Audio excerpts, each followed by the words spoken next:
scripture.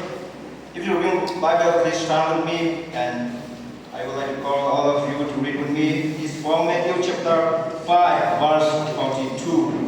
Matthew chapter 5, verse 42. Let's read.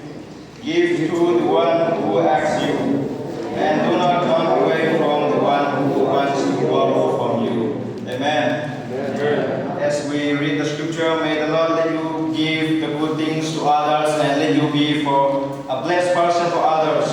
So let me pray.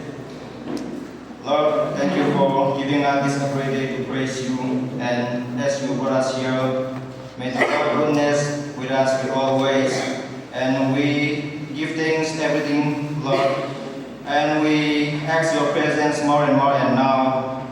So Lord, we dedicate our time, all of these things in the name of Jesus, and I pray. Amen. Now, I start to listen to the word of God, so